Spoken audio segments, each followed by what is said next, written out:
How do you define a successful life? If your answer can be summarized as earthly excellence and sacred significance, you're at the right place. Join host Stephanie Smith as she shares 3 keys unlocking a life of lasting purpose. Learn yourself, love God, and live connected. You'll become smarter about yourself, skilled in human dynamics, savvy about the Christian faith, and strengthened to pass this wisdom on to upcoming generations. And now, let's get started. Hello, and welcome to Life's Key 3. I am excited that you are with me today, and we are picking up with the 2nd chapter of the Old Testament book of Ruth. This is a short book. It only has 4 chapters, but it is packed with so much information.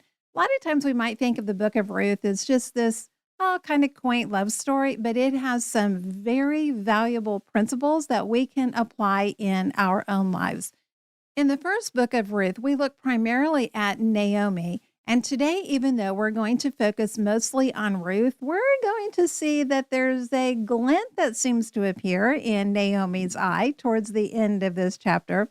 We're going to look at that and its significance here in just a few moments. Before we dive into this rich chapter, I want to ask you a question.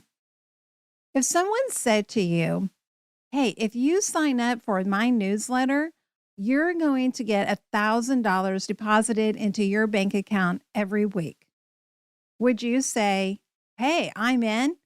Now, of course you would, being the smart person you are, go check it out first. I mean, you want to think, okay, this sounds like one of those scams where, somewhere I have a cousin and an uncle who's 5 times removed who had some snail farm in Liberia and he died and amassed a fortune. And I am first in line to receive $2.5 million worth of that share of that snail farm. And all I have to do is send in my banking account information, birth certificate, driver's license number, and about half a dozen other important pieces of information. And I am going to have that money deposited into my account. Of course, you would think, sounds a little fishy. But let's imagine that you actually investigated that and you found out it's real. It's a real thing. Okay.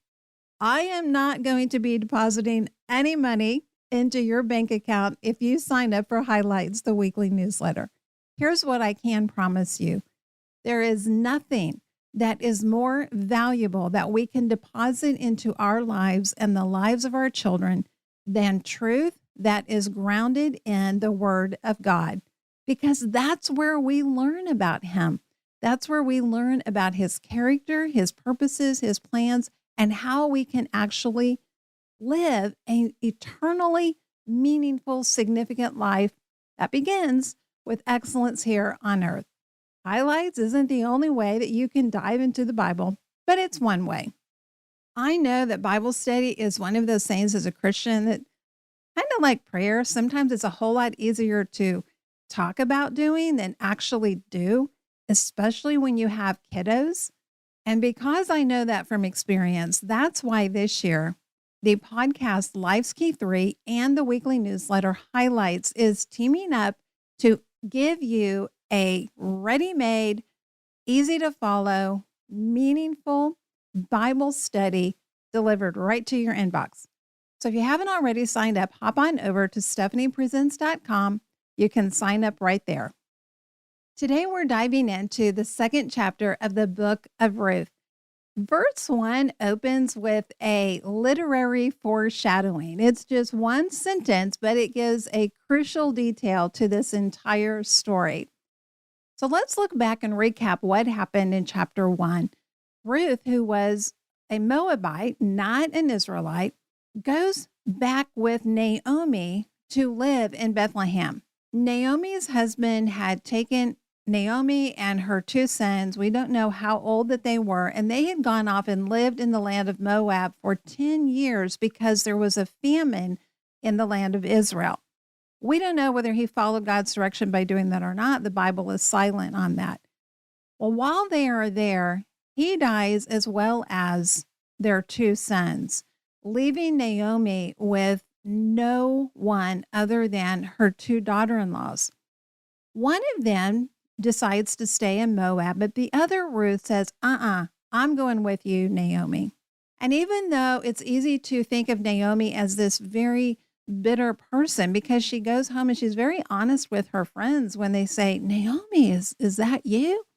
And she's basically like, hey, don't call me Naomi because that means pleasant. Call me Mara because it's bitter, because God has not dealt kindly with me because of the death of her husband and sons. But they have gone back to Bethlehem.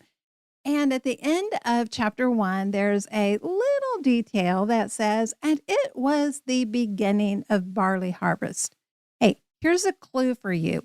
As you are studying and reading the Bible, pay attention to those little details, because sometimes it's just easy to think that they were just kind of thrown in there, but everything has a purpose in there. So pay attention and be on the lookout, not just for the big themes, but for those little details that can clue you in.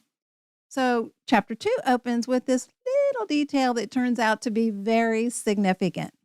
Ruth and Naomi are not in a solid economic standing. They are very vulnerable, not having a husband, not having a father, not having a male leader in their home during those times left them in one of the most vulnerable places that a woman could find themselves in that culture and society.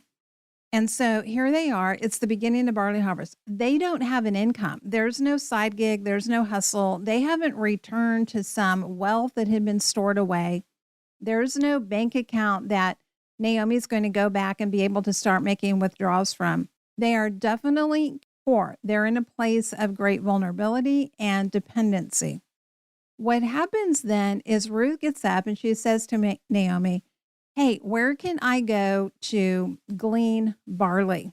I don't know how many of you in the listening or watching audience have ever gleaned barley. I personally have never gleaned barley, but I did grow up on a grain farm, and we also had some farm animals. And I spent many of my summers walking up and down the rows of soybeans with a machete, chopping out weeds. This has nothing to do with today's study, just sharing this little bit of information. If you want a guaranteed way to get and stay fit, all you got to do is go walk soybean fields with a machete, walking up and down rows, and you're going to bend over a lot, and you're going to hack out weeds like pigweeds and cockleburs and sunflowers. Yes, sunflowers. They are not what you want in a soybean field. And it will absolutely give you a great way to stay fit. That is one exercise program of all the thousands that are out on the market, millions. I've never yet seen that one advocated, but I am proof positive, as a kid anyway, that it's a great way to stay fit. Anyway, the correlation there, this is hard work. You don't go out to a barley field and just like pick up pieces of barley. It's not like you go and pick up apples off of the ground or pull apples off of a tree. You have to go in and you have to bend over, and you are picking up these sheaves of barley, these stalks of barley, and it's dirty, messy, physically demanding work. There is nothing glamorous about this type of work. It's easy to kind of think of Ruth and picture her in this golden field of grain with her probably black hair flowing in the wind under her bonnet as she picks it off and wipes her little beaded brow with her beautiful flowing prairie dress and romanticize the entire experience. I want you to imagine instead somebody who is caked with dust, who is wearing cowboy boots and jeans and a denim work shirt. Yes, I know that is not historically accurate, but we want to bring this and make it relevant to modern day life. So think of Ruth out here with a pair of jeans on, a rolled up denim work shirt. She's covered in dust. She's maybe got a straw hat on, and she is working incredibly hard with physical labor. And she's doing this because they have to have food to eat. Nobody's going to come around and just feed them every day. She and Naomi are dependent upon her going out into these fields to work. Well, the Bible says that as she's working, she just happens to come to the part of the field that belonged to Boaz. And going back to the opening verse, Boaz just happened to be one of their male distant relatives. Boaz shows up this day and he notices Ruth is working out in the field and he asks his field hands, hey, who is that person? And they explain who she is. Hey, that's Ruth the Moabitess that came back with Naomi. And then they drop this piece of information. She has been working out here since early this morning. And it seems that Boaz is intrigued because at lunchtime, he invites Ruth to come up and have lunch with him and the other workers. And she does. She joins in. She sits down. She has lunch with these people. There were other ladies who were there also working in the field. We know that from the chapter. And they have lunch together. And then she goes back to work. And she doesn't just work through the afternoon. When she's done with picking up all of these stalks of grain, then it tells us that in the evening, she is threshing out that barley. In other words, she's got to take those long stalks and she has to pull that grain literally off of those stalks. And she does all of this. This isn't an 8-hour day in a cushy air-conditioned office. These are long hours out in a hot, dusty field. At the end of the day, she goes home and she has a pile of grain and she shows it to Naomi. And Naomi is like, whoa, where did you work today? Because you have come home with a lot of food. And Ruth is very generous with her. She gives Naomi plenty of grain that she can also have and to eat. And then Naomi, this is where we begin to see a little bit of a glint, I think, that shows up in Naomi's eye. And she says, oh, it's kind of like Boaz, our relative, who's one of our redeemers. And you can just kind of start to see the wheels start to turning here in Naomi's mind. And she counsels Ruth to say, when you're going to go out and keep working, stay in Boaz's field. Naomi faces the reality that Ruth is in a vulnerable position. She doesn't try to hide from her that she could end up in another field and she could end up being assaulted. That's just the reality of the times in which they lived, and Naomi does not hide from reality. That's one of the characteristics that we saw in her in chapter 1, and it's one of the characteristics we continue to see here in chapter 2. She faces reality, and she counsels Ruth in such a way that Ruth will also face reality. What are some of the lessons that we can learn from this chapter and apply in our own lives? Well, first of all, let's look at Ruth. Number one, she is a person of initiative. She is not sitting at home waiting for somebody to show up and tell her what to do. She goes to Naomi and says, hey, I'm going to go out and work in the fields today, and gets Naomi's approval and some direction there. So number one, she takes initiative. Number two, she is not afraid of hard work. Again, think of Ruth with a pair of cowboy boots and work jeans and a denim shirt that the sleeves are just covered in dust because she is a hard worker. Number three, she joins in with others. This is not a small detail. When she's invited to go to have lunch with Boaz and the other workers that are there, she could have just taken her grain and gone off by herself. She's a foreigner. She doesn't fit in. She's in a very vulnerable socio-economic position. She had so many reasons that she could have just gone off by herself, but she doesn't. She sits there and she engages. And I happen to think that during that lunch, that Boaz is paying attention to her and he is making a judgment about her intelligence, about her character. He can already see that she's a hard worker, but who is she besides that? The other characteristic we see about Ruth is that she's generous. Even though she is in this very vulnerable place herself, she is generous in what she gives to Naomi, both in terms of food and what she gives in terms of information. She shares all the details with Naomi. Now, to be fair, this is probably also because she's female. As a rule, if you want to get the details on what's going on in life, you want to go talk to a woman because men either don't know because they haven't been paying attention. They don't think it's important to either notice or to relate. Again, just a general guideline. So maybe part of this sharing with Naomi all of the details of her day was because Ruth was a female. But I think it's more than that. I think it's also because she lives with a generous heart to invite people into her life and to be open to engaging with others, as we see in how she handled herself at lunch that day. The other characteristic that we see is that she's a trusting person. This is not the same thing as being naive and stupid. This is being trusting. She trusts Naomi both with information and in receiving her counsel. This is somebody who is not only a foreigner living in this strange country. We have to remember, Ruth is a widow.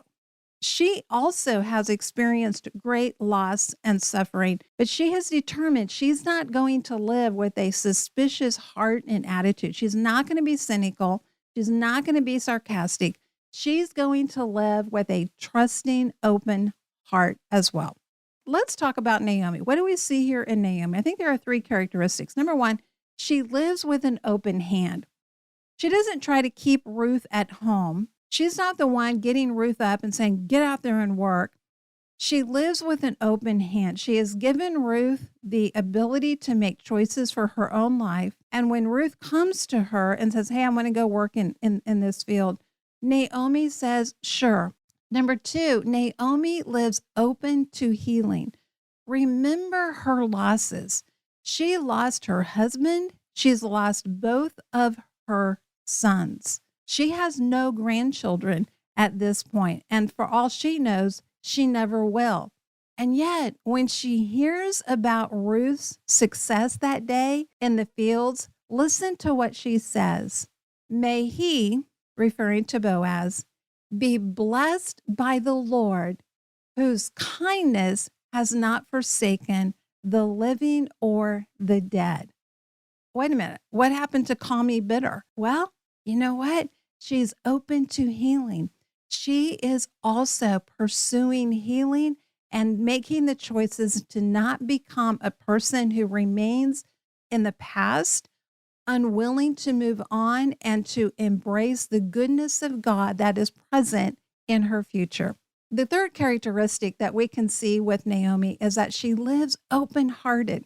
She is thinking about Ruth's well-being. She's not manipulating her or trying to take advantage of her. Not only does she give those instructions to Ruth and warnings to protect her, but you can start to see when she's thinking, oh yeah, Boaz, he's a close relative and redeemer. We can just kind of start to see that's going. She has a mind and a heart that is open to thinking about others and what's in their best interest. And what do we see here about God? First of all, again, we see his timing is impeccable. Verse 3 says about Ruth, she happened to come to the part of the field belonging to Boaz. There is no happened here, obviously.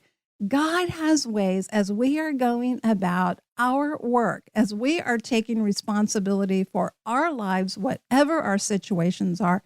God has ways of orchestrating our steps, and that's exactly what he does here. Another thing that we see is that as Ruth is working, God is working. You know what? Sometimes God shows up in just the smallest little ways that we don't even recognize the significance of at the moment, but he is there. Let's look at 3 lessons that we can take away today and apply in our own lives. Number 1, when life is hard, get to work. Sometimes you just got to pull on your big girl boots and you just got to get to work. Yes, we need to pray, but praying always comes in addition to, not as a replacement for, hard work. Number 2, we need to see that God is working as we are following him to the best of our ability with a clear and open heart, seeking godly counsel and instruction, and to live according to his guidelines and his rules. We can trust that God is at work. And number 3, we can live like Naomi. We can choose to live open-handed, open to healing, and open-hearted. All right, that's going to close us out for today. We will be back looking at the next chapter in the book of Ruth next time and digging into those rich lessons for us. Hey, I want to invite you, if you are part of a organization or a church that hosts events for women or for parents, I want to invite you to check out the speaking engagements that I offer. You can go on over to the website, stephaniepresents.com. I work to help people both out of my own failures and successes, those things by God's grace I've gotten right in my own life, and plenty of failures that I'd rather other people learn from so they don't have to learn from their own mistakes. They can hopefully learn from mine as well. But I do craft messages that are engaging, they're substantial, and they are relevant to real life, that are founded on biblical truths and principles, but absolutely applicable to the real world. So you can check those out. Again, stephaniepresents.com.